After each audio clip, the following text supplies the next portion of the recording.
Hi, എല്ലാവർക്കും PYQ study സ്റ്റുഡിയോയിലേക്ക് സ്വാഗതം. 10th പ്രിലിംസിൻ്റെ 6th സ്റ്റേജിലെ question പേപ്പറാണ് നമ്മളിന്ന് ചെയ്യുന്നത്. ഇതിൻ്റെ ക്വസ്റ്റ്യൻ പേപ്പർ കോഡ് 77/2022. അപ്പോൾ വീഡിയോ കണ്ടിട്ട് നിങ്ങൾക്ക് ഇഷ്ടപ്പെടുകയാണെങ്കിൽ ലൈക്ക് ചെയ്യാനും ഷെയർ ചെയ്യാനും മറക്കരുത്. വീഡിയോ കാണുന്നവരിൽ നമ്മുടെ ചാനൽ സബ്സ്ക്രൈബ് ചെയ്യാത്തവർ ആരെങ്കിലും ഉണ്ടെങ്കിൽ ചാനലൊന്ന് സബ്സ്ക്രൈബ് ചെയ്യുക. അതുപോലെ നമ്മൾ ചാനലിൽ ചെയ്യുന്ന ക്വസ്റ്റ്യൻസിൻ്റെ എല്ലാം PDF PYQ സ്റ്റഡി സ്റ്റുഡിയോ എന്ന് പറയുന്ന ടെലഗ്രാം ചാനലിൽ അപ്ലോഡ് ചെയ്യുന്നതാണ്. PSCയുടെ ഫൈനൽ ആൻസർ കീയും ഇതിനോടൊപ്പം അപ്ലോഡ് ചെയ്യുന്നുണ്ട്. ആവശ്യമുള്ളവർക്ക് ടെലഗ്രാം ചാനലിൽ ജോയിൻ ചെയ്യാവുന്നതാണ്. ഒന്നാമത്തെ ക്വസ്റ്റ്യൻ നോക്കാം. COVID-19 തടയുന്നതിൻ്റെ ഭാഗമായി ഇന്ത്യയിൽ ആദ്യമായി കർഫ്യൂ ഏർപ്പെടുത്തിയ സംസ്ഥാനം. COVID-19 തടയുന്നതിൻ്റെ ഭാഗമായി ഇന്ത്യയിൽ ആദ്യമായി കർഫ്യൂ ഏർപ്പെടുത്തിയ സംസ്ഥാനം Punjab. Option A Punjab. COVID-19 virus കണ്ടുപിടിച്ച വ്യക്തി ആരാ? Doctor Li Wenliang. Doctor Li Wenliang ആണ് COVID-19 വൈറസ് കണ്ടുപിടിച്ചത്. ലാറ്റിൻ ഭാഷയിൽ കൊറോണ എന്ന വാക്കിനർത്ഥം കിരീടം അല്ലെങ്കിൽ പ്രഭാവലയം എന്നുള്ളതാണ്. ലാറ്റിൻ ഭാഷയിൽ കൊറോണ എന്ന വാക്കിന്റെ അർത്ഥം കിരീടം അല്ലെങ്കിൽ പ്രഭാവലയം. COVID-19 വ്യാപനം തടയുന്നതിനായി ആദ്യമായിട്ട് സമ്പൂർണ്ണ ലോക്ക്ഡൌൺ ഏർപ്പെടുത്തിയ സംസ്ഥാനമാണ് രാജസ്ഥാൻ. COVID-19 വ്യാപനം തടയുന്നതിനായിട്ട് ആദ്യമായിട്ട് സമ്പൂർണ്ണ ലോക്ക്ഡൌൺ ഏർപ്പെടുത്തിയ സംസ്ഥാനമാണ് രാജസ്ഥാൻ. ഇന്ത്യയിൽ എപ്പിഡമിക് ആക്ട് പാസാക്കിയ വർഷം ഏതാ? ഇന്ത്യയിൽ എപ്പിഡമിക് ആക്ട് പാസാക്കിയത് 1897 1897. രണ്ടാമത്തെ ക്വസ്റ്റ്യൻ നോക്കാം. മനുഷ്യ ശരീരത്തിലെ രക്തവുമായി ബന്ധപ്പെട്ട ശരിയായ പ്രസ്താവനകൾ തിരഞ്ഞെടുക്കുക. 1. രക്തകോശങ്ങൾ പ്രധാനമായും 3 തരത്തിൽ കാണപ്പെടുന്നു. 2. എറിത്രോസൈറ്റ്സ് എന്നാണ് ശ്വേതരക്താണുക്കൾ അറിയപ്പെടുന്നത്. 3. ഹീമോഗ്ലോബിനിൽ അടങ്ങിയിരിക്കുന്ന മൂലകമാണ് ഇരുമ്പ്. 4. രക്തം കട്ടപിടിക്കാൻ സഹായിക്കുന്ന പ്ലാസ്മ പ്രോട്ടീനാണ് ഗ്ലോബുലിൻ. അപ്പൊ മനുഷ്യ ശരീരത്തിലെ രക്തവുമായി ബന്ധപ്പെട്ട ശരിയായ പ്രസ്താവനകളാണ് ചോദിച്ചേക്കുന്നത്. 1ാമത്തെയും 3ാമത്തെയും പ്രസ്താവനകളാണ് ശരിയായിട്ടുള്ളത്. Option C 1ഉം 3ഉം. രണ്ടാമത്തെ പ്രസ്താവന നോക്കിയേ. എറിത്രോസൈറ്റ്സ് എന്നാണ് ശ്വേതരക്താണുക്കൾ അറിയപ്പെടുന്നത്. ശരിയാണോ? അല്ല. എറിത്രോസൈറ്റ്സ് അറിയപ്പെടുന്നത് അരുണരക്താണുക്കൾ എന്നാണ്. അല്ലെ, അരുണരക്താണുക്കളാണ് എറിത്രോസൈറ്റ്സ് എന്നറിയപ്പെടുന്നത്. 4ാമത്തെ സ്റ്റേറ്റ്മെന്റ് നോക്കൂ. രക്തം കട്ടപിടിക്കാൻ സഹായിക്കുന്ന പ്ലാസ്മ പ്രോട്ടീനാണ് ഗ്ലോബുലിൻ. ആണോ? രക്തം കട്ടപിടിക്കാൻ സഹായിക്കുന്ന പ്ലാസ്മ പ്രോട്ടീൻ ഏതാണ്? ഗ്ലോബുലിൻ അല്ല, ഫൈബ്രിനോജൻ ആണ്. രക്തം കട്ടപിടിക്കാൻ സഹായിക്കുന്ന പ്ലാസ്മ പ്രോട്ടീൻ ആണ് ഏത്? ഫൈബ്രിനോജൻ. രക്തം കട്ടപിടിക്കാൻ സഹായിക്കുന്ന രക്തകോശം ഏതാ? അത് പ്ലേറ്റ്ലെറ്റുകളാണ്. രക്തം കട്ടപിടിക്കാൻ സഹായിക്കുന്ന രക്തകോശമാണ് പ്ലേറ്റ്ലെറ്റുകൾ. ലോഹം കാൽസ്യമാണ്. രക്തം കട്ടപിടിക്കാൻ സഹായിക്കുന്ന ലോഹം കാൽസ്യം. രക്തം കട്ടപിടിക്കാൻ സഹായിക്കുന്ന ജീവകമാണ് ജീവകം K. രക്തം കട്ടപിടിക്കാൻ സഹായിക്കുന്ന ജീവകം ഏതാണ്? ജീവകം K. ബ്ലഡ് ബാങ്കിനുള്ളില് രക്തം കട്ടപിടിക്കുന്നത് തടയുന്നതിന് ചേർക്കുന്ന രാസവസ്തു ഏതാ? ബ്ലഡ് ബാങ്കിനുള്ളിൽ രക്തം കട്ടപിടിക്കുന്നതിന് തടയുന്നതിന് ചേർക്കുന്ന രാസവസ്തുവാണ് സോഡിയം സിട്രേറ്റ്. ബ്ലഡ് ബാങ്കിന്റെ ഉപജ്ഞാതാവാണ് ചാൾസ് റിച്ചാർഡ് ഡ്രൂ. ബ്ലഡ് ബാങ്കിന്റെ ഉപജ്ഞാതാവാരാണ്? Charles Richard Drew. ജീവന്റെ നദി എന്നറിയപ്പെടുന്നത് രക്തമാണ്. ജീവന്റെ നദി രക്തം. രക്തത്തെക്കുറിച്ചുള്ള പഠനം ഹെമറ്റോളജി. രക്തത്തെക്കുറിച്ചുള്ള പഠനം ഏതാണ്? ഹെമറ്റോളജി. അരുണരക്താണുക്കൾക്ക് ചുവന്ന നിറം നൽകുന്ന വർണ്ണവസ്തുവാണ് ഏത്? ഹീമോഗ്ലോബിൻ. അരുണരക്താണുക്കൾക്ക് ചുവന്ന നിറം നൽകുന്ന വർണ്ണവസ്തുവാണ് ഹീമോഗ്ലോബിൻ. 3ാമത്തെ ക്വസ്റ്റ്യൻ നോക്കാം. 2021 അന്തരിച്ച യശ്പാൽ ശർമ്മ ഏത് കായിക ഇനവുമായി ബന്ധപ്പെട്ടിരിക്കുന്നു? 2021 അന്തരിച്ച യശ്പാൽ ശർമ്മ ഏത് കായിക ഇനവുമായി ബന്ധപ്പെട്ടിരിക്കുന്നു? Cricket. Option A cricket. Cricket രൂപം കൊണ്ട രാജ്യം ഇംഗ്ലണ്ടാണ്. ക്രിക്കറ്റ് രൂപം കൊണ്ട രാജ്യം ഇംഗ്ലണ്ട്. ക്രിക്കറ്റിനെ നിയന്ത്രിക്കുന്ന അന്താരാഷ്ട്ര സംഘടനയാണ് international cricket association, cricket council. ക്രിക്കറ്റിനെ നിയന്ത്രിക്കുന്ന അന്താരാഷ്ട്ര സംഘടന ഇന്റർനാഷണൽ ക്രിക്കറ്റ് കൗൺസിൽ, ICC. ഇന്ത്യയുടെ ക്രിക്കറ്റ് മത്സരങ്ങളെ നിയന്ത്രിക്കുന്ന സ്ഥാപനമാണ് BCCI. ഇന്ത്യയുടെ ക്രിക്കറ്റ് മത്സരങ്ങളെ നിയന്ത്രിക്കുന്ന സ്ഥാപനം ഏതാണ്? BCCI. BCCIയുടെ ആസ്ഥാനം മുംബൈ. 4ാമത്തെ ക്വസ്റ്റ്യൻ നോക്കാം. ഇന്ത്യയിലെ ആദ്യത്തെ ട്രാൻസ്ജെൻഡർ ഫുട്ബോൾ ടീം സ്ഥാപിച്ച സംസ്ഥാനം. ഇന്ത്യയിലെ ആദ്യത്തെ ട്രാൻസ്ജെൻഡർ ഫുട്ബോൾ ടീം സ്ഥാപിച്ച സംസ്ഥാനം മണിപ്പൂർ. Option B, Manipur. ആധുനിക ഫുട്ബോളിന്റെ ജന്മനാട് ഇംഗ്ലണ്ടാണ്. ആധുനിക ഫുട്ബോളിന്റെ ജന്മനാട് ഏതാണ്? അതും ഇംഗ്ലണ്ടാണ്. ഫുട്ബോളിനെ നിയന്ത്രിക്കുന്ന രാജ്യാന്തര സംഘടനയാണ് ഫിഫ. ഫുട്ബോളിനെ നിയന്ത്രിക്കുന്ന രാജ്യാന്തര സംഘടനയാണ് ഫിഫ. 1904 ഫിഫ രൂപീകരിക്കുന്നത്. ഫിഫയുടെ ആസ്ഥാനം സൂറിച്ചാണ്. സ്വിറ്റ്സർലൻഡിലെ സൂറിച്ചാണ് ഫിഫയുടെ ആസ്ഥാനം. ഇന്ത്യൻ ഫുട്ബോളിന്റെ മെക്ക എന്നറിയപ്പെടുന്നത് എവിടെയാണ്? കൊൽക്കത്ത. ഇന്ത്യൻ ഫുട്ബോളിന്റെ മെക്ക എന്നറിയപ്പെടുന്നത് കൊൽക്കത്തയാണ്. ഇന്ത്യൻ ഫുട്ബോളിന്റെ കളിത്തൊട്ടിൽ എന്നറിയപ്പെടുന്നത് കേരളം. ഇന്ത്യൻ ഫുട്ബോളിന്റെ കളിത്തൊട്ടിൽ കേരളം, ഇന്ത്യൻ ഫുട്ബോളിന്റെ മെക്ക കൊൽക്കത്ത. 5ാമത്തെ ക്വസ്റ്റ്യൻ. ഇന്ത്യയുടെ 2ാമത്തെ ചാന്ദ്ര പര്യവേഷണ ദൗത്യമായ ചന്ദ്രയാൻ 2 വിക്ഷേപിച്ചത് എന്നാണ്? ഇന്ത്യയുടെ 2ാമത്തെ ചാന്ദ്ര പര്യവേഷണ ദൗത്യമായ ചന്ദ്രയാൻ 2 വിക്ഷേപിച്ചത് എന്നാണ്? 2019 ജൂലൈ 22. Option D, 2019 July 22. ഇന്ത്യയുടെ ആദ്യ ചാന്ദ്ര ദൗത്യമായ ചന്ദ്രയാൻ 1 വിക്ഷേപിച്ചത് എന്നാ? Chandrayaan 1 വിക്ഷേപിച്ചത് 2008 October 22. 2008 October 22. Chandrayaan 3 വിക്ഷേപിച്ചത് 2023 July 14. Chandrayaan 3 വിക്ഷേപിച്ചത് എന്നാണ്?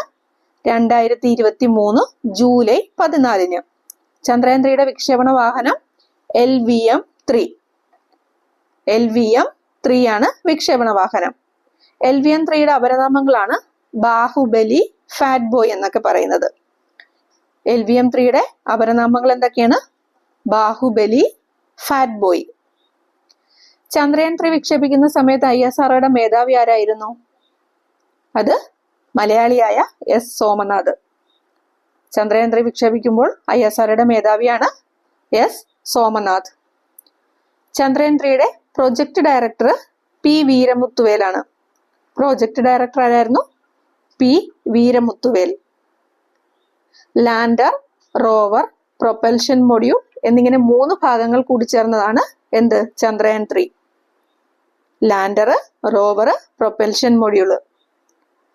ചന്ദ്രനിലെ സോഫ്റ്റ് ലാൻഡിംഗ് നടത്തുന്ന 4ാമത്തെ രാജ്യമാണ് ഇന്ത്യ.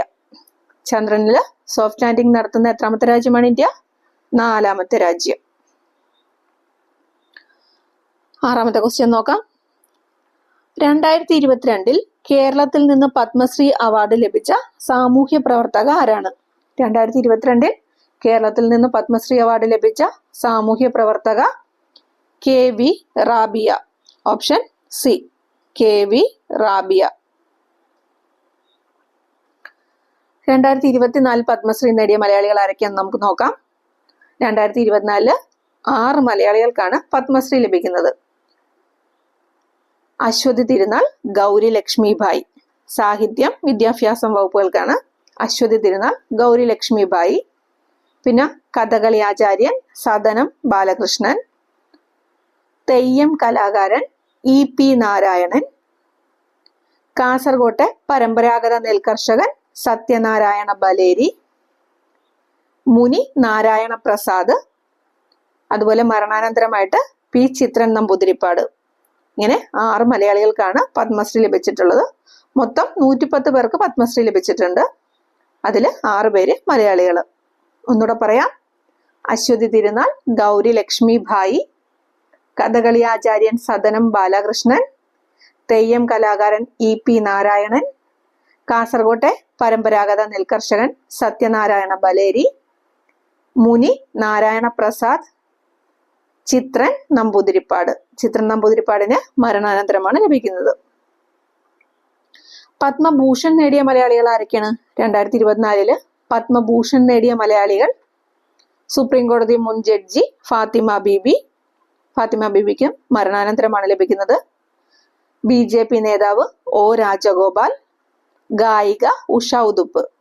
പത്മഭൂഷൺ നേടിയ മലയാളികളാണ് സുപ്രീം കോടതി മുൻ ജഡ്ജി ഫാത്തിമ ബീബി, BJP നേതാവ് O രാജഗോപാൽ, ഗായിക ഉഷ ഉദുപ്പ്. മൊത്തം 17 പേർക്ക് പത്മഭൂഷൺ ലഭിച്ചിട്ടുണ്ട്. പത്മവിഭൂഷൺ ലഭിച്ചത് ആർക്കൊക്കെയാണ്? പത്മവിഭൂഷൺ 2024 മുൻ ഉപരാഷ്ട്രപതി M വെങ്കയ്യ നായിഡു, നർത്തകിയും നടിയുമായ വൈജയന്തിമാല, നർത്തകി പത്മ സുബ്രഹ്മണ്യം, തെലുങ്ക് നടൻ ചിരഞ്ജീവി, സാമൂഹിക പ്രവർത്തകൻ അന്തരിച്ച ബിന്ദേശ്വർ പാഠക് എന്നിവർക്കാണ് പത്മവിഭൂഷൺ ലഭിച്ചത്. പത്മവിഭൂഷൺ ലഭിച്ചത് ഒന്നുകൂടെ പറയാം. മുൻ ഉപരാഷ്ട്രപതി വെങ്കയ്യ നായിഡു, നർത്തകിയും നടിയുമായ വൈജയന്തിമാല, നർത്തകി പത്മ സുബ്രഹ്മണ്യം, തെലുങ്ക് നടൻ ചിരഞ്ജീവി, സാമൂഹിക പ്രവർത്തകൻ അന്തരിച്ചുപോയ ബിന്ദേശ്വർ പാഠക് എന്നിവർക്കാണ് പത്മവിഭൂഷൺ 2024 ലഭിച്ചത്. അടുത്ത ക്വസ്റ്റ്യൻ നോക്കാം. 7ാമത്തെ ചോദ്യം. കേരളത്തിലെ രണ്ടാമത്തെ മുഖ്യമന്ത്രി. കേരളത്തിലെ രണ്ടാമത്തെ മുഖ്യമന്ത്രി പട്ടം താണുപിള്ള. Option C. 19ാം നൂറ്റാണ്ടിൽ ജനിച്ച ഏക കേരള മുഖ്യമന്ത്രിയാണ് പട്ടം താണുപിള്ള. 19ാം നൂറ്റാണ്ടിൽ ജനിച്ച ഏക കേരള മുഖ്യമന്ത്രി. കേരളത്തിലെ ആദ്യത്തെ കൂട്ടുകക്ഷി മന്ത്രിസഭയ്ക്ക് നേതൃത്വം നൽകിയത് ഇദ്ദേഹമാണ്. കേരളത്തിലെ ആദ്യത്തെ കൂട്ടുകക്ഷി മന്ത്രിസഭയ്ക്ക് നേതൃത്വം നൽകിയത് ആരാണ്? പട്ടം താണുപിള്ള. പട്ടം താണുപിള്ള പ്രതിനിധീകരിച്ചിരുന്ന രാഷ്ട്രീയ പാർട്ടിയാണ് പ്രജാ സോഷ്യലിസ്റ്റ് പാർട്ടി. പട്ടം താണുപിള്ള പ്രതിനിധീകരിച്ചിരുന്ന രാഷ്ട്രീയ പാർട്ടി ഏതാണ്? Praja socialist party. കേരളത്തിലെ ആദ്യ മുഖ്യമന്ത്രിയായിരുന്നു ആര്? EMS നമ്പൂതിരിപ്പാട്. കേരളത്തിലെ ആദ്യ മുഖ്യമന്ത്രിയാണ് EMS നമ്പൂതിരിപ്പാട്. ഇന്ത്യയിലെ ആദ്യത്തെ കമ്മ്യൂണിസ്റ്റ് മുഖ്യമന്ത്രിയാണ് EMS. VT ഭട്ടതിരിപ്പാട് നയിച്ച യോഗക്ഷേമ സഭയുമായി ബന്ധപ്പെട്ട് പ്രവർത്തിച്ച കേരള മുഖ്യമന്ത്രി EMS നമ്പൂതിരിപ്പാടാണ്. VT ഭട്ടതിരിപ്പാട് നയിച്ച യോഗക്ഷേമ സഭയുമായി ബന്ധപ്പെട്ട പ്രവർത്തിച്ച കേരള മുഖ്യമന്ത്രി ആരാണ്? EMS. ഭരണഘടനയുടെ ആർട്ടിക്കിൾ 356 അനുസരിച്ച് പിരിച്ചുവിട്ട ആദ്യ മന്ത്രിസഭയാണ് EMS മന്ത്രിസഭ. ആർട്ടിക്കിൾ 356 അനുസരിച്ച് പിരിച്ചുവിട്ട ആദ്യ മന്ത്രിസഭ ഏതാണ്? EMS മന്ത്രിസഭ. ഇനി കേരളത്തിലെ ആദ്യ കോൺഗ്രസ് മുഖ്യമന്ത്രിയാണ് ആര്? R ശങ്കർ. കേരളത്തിലെ ആദ്യത്തെ കോൺഗ്രസ് മുഖ്യമന്ത്രിയാണ് R ശങ്കർ. പിന്നാക്ക സമുദായത്തിൽ നിന്നുള്ള ആദ്യ മുഖ്യമന്ത്രിയാണ് ഇദ്ദേഹം. R ശങ്കർ പിന്നാക്ക സമുദായത്തിൽ നിന്നുള്ള ആദ്യ മുഖ്യമന്ത്രിയാണ്. കാലാവധി പൂർത്തിയാക്കിയ ആദ്യ മുഖ്യമന്ത്രി ഏതാ? കാലാവധി പൂർത്തിയാക്കിയ മുഖ്യമന്ത്രിയാണ് C അച്യുതമേനോൻ. കാലാവധി പൂർത്തിയാക്കിയ ആദ്യ മുഖ്യമന്ത്രിയാണ് ആര്? C അച്യുതമേനോൻ. 8ാമത്തെ ക്വസ്റ്റ്യൻ നോക്കാം. കൊഴിഞ്ഞ ഇലകൾ ആരുടെ ആത്മകഥയാണ്? കൊഴിഞ്ഞ ഇലകൾ ജോസഫ് മുണ്ടശ്ശേരിയുടേതാണ്. Option B. കൊഴിഞ്ഞ ഇലകൾ ആരുടെ ആത്മകഥയാണ്? ജോസഫ് മുണ്ടശ്ശേരിയുടെ ആത്മകഥയാണ്. ഓപ്ഷനിൽ O രാജഗോപാൽ തന്നിട്ടുണ്ട്. O രാജഗോപാലിന്റെ ആത്മകഥയാണ് ജീവിതാമൃതം. O രാജഗോപാലിന്റെ ആത്മകഥ ഏതാണ്? ജീവിതാമൃതം. പുതുച്ചേരി രാമചന്ദ്രന്റെ ആത്മകഥയാണ് തിളച്ച മണ്ണിൽ കാൽനടയായി. പുതുച്ചേരി രാമചന്ദ്രന്റെ ആത്മകഥ ഏതാണ്? തിളച്ച മണ്ണിൽ കാൽനടയായി. P കുഞ്ഞിരാമൻ നായരുടെ ആത്മകഥാപരമായ ഗ്രന്ഥങ്ങളാണ് കവിയുടെ കാൽപ്പാടുകൾ, എന്നെ തിരയുന്ന ഞാൻ, നിത്യകന്യകയെ തേടി. P കുഞ്ഞിരാമൻ നായരുടെ ആത്മകഥാപരമായ ഗ്രന്ഥങ്ങൾ ഏതൊക്കെയാണ്? കവിയുടെ കാൽപ്പാടുകള്, എന്നെ തിരയുന്ന ഞാൻ, നിത്യകന്യകയെ തേടി. 9ാമത്തെ ക്വസ്റ്റ്യൻ നോക്കാം. കേരള പാണിനി എന്നറിയപ്പെടുന്നത് ആരാ? കേരള പാണിനി എന്നറിയപ്പെടുന്നത് AR രാജരാജവർമ്മ. കേരള പാണിനി AR രാജരാജവർമ്മ. കേരള കാളിദാസൻ എന്നറിയപ്പെടുന്നതാണ് കേരളവർമ്മ വലിയ കൊയ്ത്തമ്പുരാൻ. കേരള കാളിദാസൻ ആരാണ്? കേരളവർമ്മ വലിയ കൊയ്ത്തമ്പുരാൻ. കേരള ഇബ്സൻ എന്നറിയപ്പെടുന്നതാണ് ആര്? N കൃഷ്ണപിള്ള. കേരള ഇബ്സൻ ആണ് N കൃഷ്ണപിള്ള. നക്ഷത്രങ്ങളുടെ പ്രേമഭാജനം എന്ന് MK സാനു വിശേഷിപ്പിച്ചത് ആരെയാണ്? നക്ഷത്രങ്ങളുടെ പ്രേമഭാജനം എന്ന് MK സാനു വിശേഷിപ്പിച്ചത് ചങ്ങമ്പുഴ കൃഷ്ണപിള്ളയെ. 10ാമത്തെ ക്വസ്റ്റ്യൻ നോക്കാം. 67ാമത് ദേശീയ ചലച്ചിത്ര പുരസ്കാരത്തിലെ മികച്ച ചിത്രം. 67ാമത് ദേശീയ ചലച്ചിത്ര പുരസ്കാരത്തിലെ മികച്ച ചിത്രം മരക്കാർ, അറബിക്കടലിന്റെ സിംഹം. ഓപ്ഷൻ ഡി, മരക്കാർ, അറബിക്കടലിന്റെ സിംഹം. 69ാമത് ദേശീയ ചലച്ചിത്ര പുരസ്കാരത്തിലെ മികച്ച നടനായിരുന്നു അല്ലു അർജുൻ. 69ാമത് ദേശീയ ചലച്ചിത്ര പുരസ്കാരം മികച്ച നടനാരാണ്? അല്ലു അർജുൻ. മികച്ച നടി 2 പേരുണ്ട്, ആലിയ ഭട്ടും കൃതി സനോനും. മികച്ച നടിമാരൊക്കെയായിരുന്നു? ആലിയ ഭട്ടും കൃതി സനോനും. മികച്ച ചിത്രം റോക്കട്രി ദ നമ്പി എഫക്റ്റ് ആണ്. 69ാമത് ദേശീയ ചലച്ചിത്ര പുരസ്കാരത്തില് മികച്ച ചിത്രമായിട്ട് തിരഞ്ഞെടുത്തത് ഏതാണ്? Rocketry the Nambi effect. മികച്ച ജനപ്രിയ ചിത്രമായിരുന്നു RRR. മികച്ച ജനപ്രിയ ചിത്രം RRR. മികച്ച മലയാള ചിത്രമായിട്ട് തിരഞ്ഞെടുത്തത് ഹോം. മികച്ച മലയാള ചിത്രം ഹോം. മികച്ച പരിസ്ഥിതി ചിത്രമായിരുന്നു ആവാസവ്യൂഹം. മികച്ച പരിസ്ഥിതി ചിത്രം ഏതാണ്? ആവാസവ്യൂഹം. മികച്ച ആനിമേഷൻ ചിത്രമായിരുന്നു ഞാൻ കണ്ടിട്ടുണ്ട്. മികച്ച ആനിമേഷൻ ചിത്രം ഞാൻ കണ്ടിട്ടുണ്ട്. മികച്ച ദേശീയോദ്ഗ്രഥന ചിത്രമാണ് കാശ്മീർ ഫയൽ.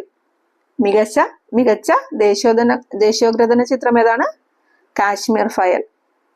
69ാമത് ദേശീയ ചലച്ചിത്ര പുരസ്കാരത്തിലെ ജൂറി ചെയർമാൻ ആരായിരുന്നു? 69ാമത് ദേശീയ ചലച്ചിത്ര പുരസ്കാരത്തിന് ജൂറി ചെയർമാൻ കേതൻ മേത്ത. ആരാണ്? കേതൻ മേത്ത. 11ാമത്തെ ക്വസ്റ്റ്യൻ. ഇന്ത്യയുടെ അക്ഷാംശ സ്ഥാനം. ഇന്ത്യയുടെ അക്ഷാംശ സ്ഥാനം 8 ഡിഗ്രി 4 മിനിറ്റ് നോർത്തിനും 37 ഡിഗ്രി 6 മിനിറ്റ് നോർത്തിനും ഇടയിൽ. Answer option A. ഇന്ത്യയുടെ രേഖാംശ സ്ഥാനം ഏതാണ്?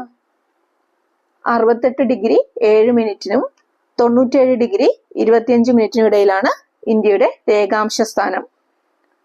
ഇന്ത്യയിലൂടെ കടന്നു പോകുന്ന അക്ഷാംശ രേഖയാണ് ഉത്തരായന രേഖ അഥവാ 23.5 ഡിഗ്രി നോർത്ത് രേഖ. ഇന്ത്യയിലൂടെ കടന്നു പോകുന്ന അക്ഷാംശ രേഖയാണ് ഉത്തരായന രേഖ അഥവാ 23.5 ഡിഗ്രി നോർത്ത് രേഖ. ഉത്തരായന രേഖ കടന്നു പോകുന്ന ഇന്ത്യൻ സംസ്ഥാനങ്ങളുടെ എണ്ണം 8. ഉത്തരായന രേഖ കടന്നു പോകുന്ന ഇന്ത്യൻ സംസ്ഥാനങ്ങളുടെ എണ്ണം 8. ഏതൊക്കെയാണത്?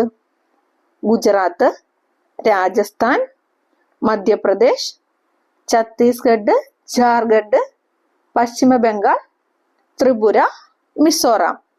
ഒരിക്കൽ കൂടെ പറയാം.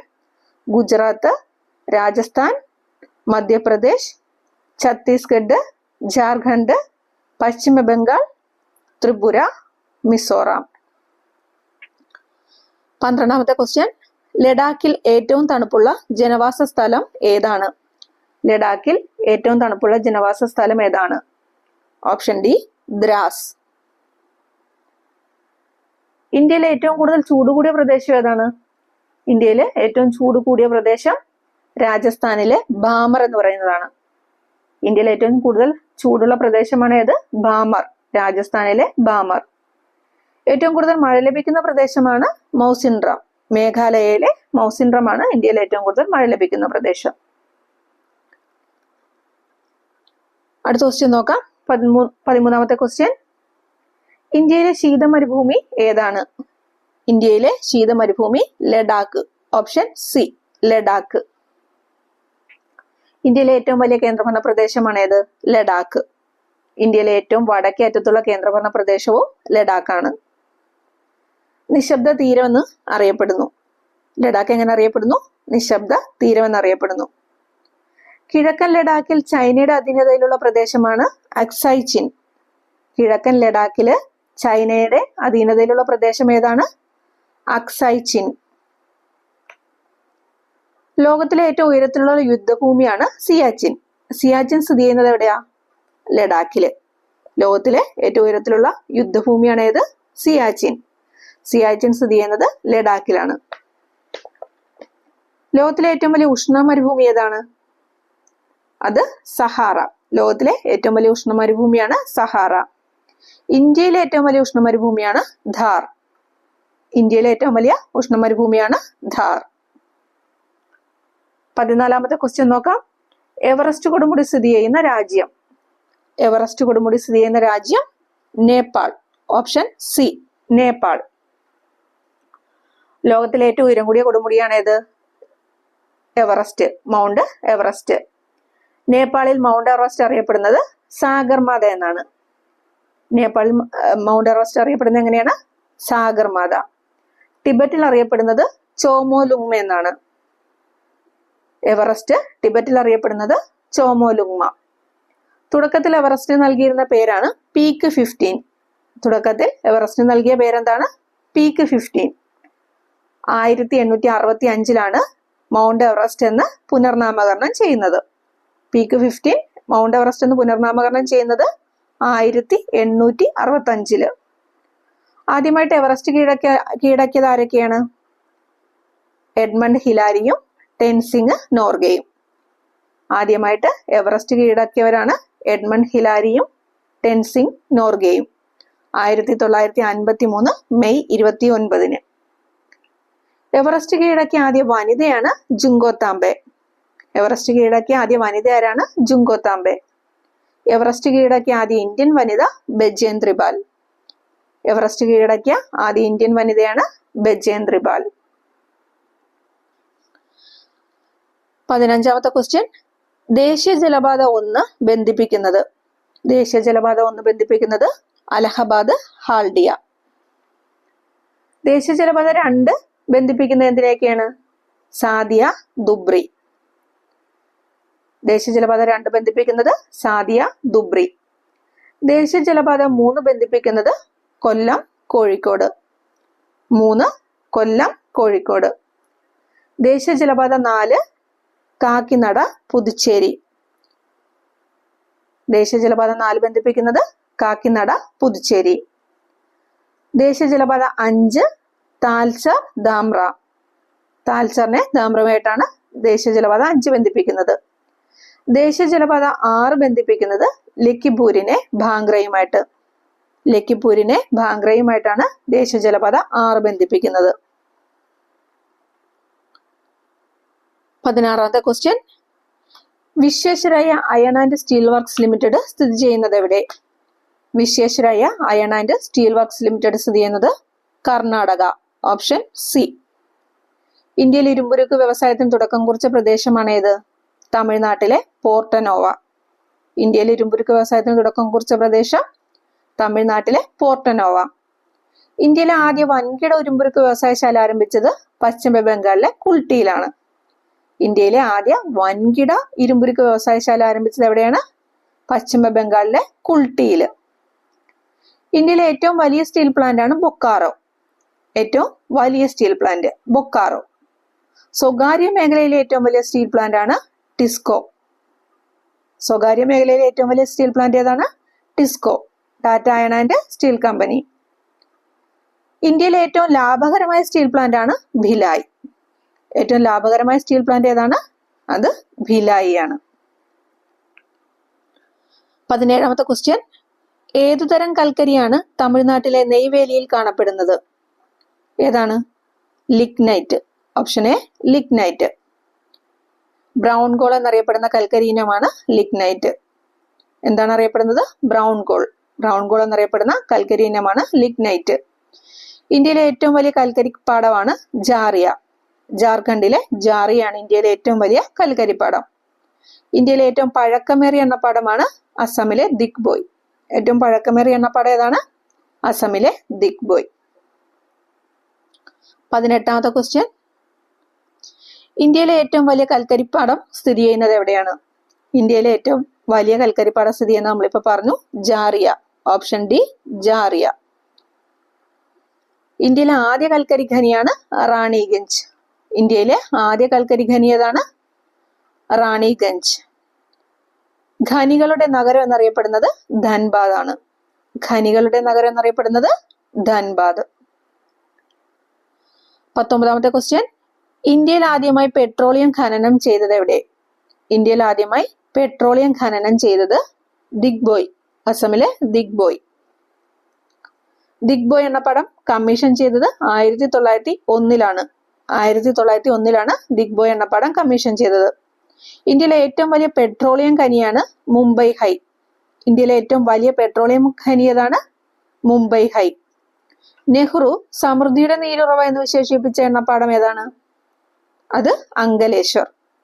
ജവഹർലാൽ നെഹ്റു സമൃദ്ധിയുടെ നീരുറവ എന്ന് വിശേഷിപ്പിച്ച എണ്ണപ്പാടമാണ് അങ്കലേശ്വർ. ഇന്ത്യയിലെ ഏറ്റവും വലിയ എണ്ണ ശുദ്ധീകരണശാലയാണ് ജാംനഗർ.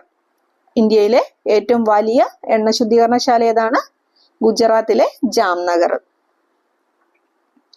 20ാമത്തെ ക്വസ്റ്റ്യൻ. കൊങ്കൺ റെയിൽവേ ബന്ധിപ്പിക്കുന്നത് റോഹയെ മംഗലാപുരവുമായിട്ട്. Option B, Roha Mangalapuram. Konkan railway ഉദ്ഘാടനം ചെയ്തത് AB വാജ്പേയി ആണ്. 1998 ജനുവരി 26-ന് AB വാജ്പേയി ആണ് കൊങ്കൺ റെയിൽവേ ഉദ്ഘാടനം ചെയ്തത്. കൊങ്കൺ റെയിൽവേയുടെ ആസ്ഥാനം മഹാരാഷ്ട്രയിലെ ബേലാപൂരാണ്. കൊങ്കൺ റെയിൽവേയുടെ ആസ്ഥാനം എവിടെയാണ്? മഹാരാഷ്ട്രയിലെ ബേലാപൂര്. 760 കിലോമീറ്റർ ആണ് ഇതിന്റെ നീളം. കൊങ്കൺ റെയിൽവേ പാതയുടെ നീളം എത്രയാണ്? 760 കിലോമീറ്റർ. കൊങ്കൺ പാതയിലൂടെ സർവീസ് നടത്തുന്ന ആഡംബര ട്രെയിനാണ് ഡെക്കാൻ ഒഡീസി. കൊങ്കൺ പാതയിലൂടെ സർവീസ് നടത്തുന്ന ആഡംബര ട്രെയിൻ ഏതാണ്? ഡെക്കാൻ ഒഡീസി. അപ്പോൾ ഓക്കെ ഫ്രണ്ട്സ്, ബാക്കി നമുക്ക് അടുത്ത വീഡിയോയിലൂടെ ചെയ്യാം. അപ്പോൾ നിങ്ങൾക്ക് വീഡിയോ ഇഷ്ടപ്പെട്ടെങ്കിൽ സപ്പോർട്ട് ചെയ്യുക. അപ്പോൾ അടുത്ത വീഡിയോ കാണും വരെ എല്ലാവർക്കും താങ്ക് യു. ബൈ.